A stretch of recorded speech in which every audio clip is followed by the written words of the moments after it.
Okay, so right here I have a bunch of native physalis longifolia, native to the eastern half of the United States, pretty much from north to south. Um, and they're producing fruits now. They're ripening, I should say. And let's see, some of these are duds and some of them aren't. It's just kind of random. Let's see here. Is that one ripe? Can't see. I think so. I saw some ripe ones though. Hold up. This would be.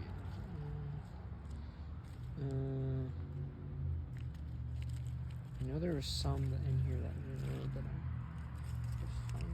Oh, here we go. Here's one. Open that real quick. Beautiful. Okay, so you can see in there is a beautiful yellow fruit. Zoom in on that. So these are actually related to tomatoes, and this fruit is technically edible. I have eaten them before, but it's best to leave most of them for wildlife.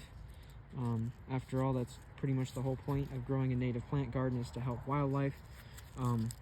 So yeah, the birds and other things like to munch on these, and they have a kind of sticky feeling, and they are in the same family as peppers. And if you've ever seen pepper seeds, they have this kind of distinct shape to them. If I can really zoom in on there, you can see they look like little pepper seeds. Different genus, but same family, Solanaceae. Pretty cool, isn't it? Really interesting. And it smells good too. It smells like a pineapple. It has this like pineapple smell to it. It smells really good. I love the smell of these. But yeah, I'm gonna try to flick those so they grow.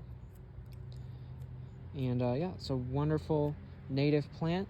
The bumblebees love the pretty flowers in the summertime, and the birds and other animals love to eat the fruits right now. So yeah, wonderful native plant, perennial, loves full sun. These will grow in places where other native plants won't grow. So you have really crappy clay soil and you're like, man, it's in full sun, it's dry, and just nothing will grow there. And you're like, man, what do I plant here? It's so hard to get anything grow here. This is the perfect native plant for you. These are amazing because these will tolerate the crappiest, driest, baddest clay soil. And these will tolerate other soil types as well. These will grow in sandier soil. These will grow in between. These can tolerate a wide range of soils, and they prefer full sun, but they seem to also tolerate part sun as well. So they're very, very easy to grow. And our native potato beetles love to eat the leaves, as well as other insects. So they're very beneficial to our ecosystem. It's a really cool, interesting, beautiful native plant to grow. Of course, they're starting to shut down this time of year, so they're starting to go dormant. They have a perennial root like a bulb. It'll come up, next year from that in the summer again. But of course, right now they're starting to shut down, so they're starting to look, kind of crappy. But again, that's just like everything this time of year. Everything's going dormant. And that's true with pretty much any native plant, or really any plant that's perennial. So open another one. So yeah, look at that. And I love the cool lanterns on here too. Like, they have the coolest like lanterns around here.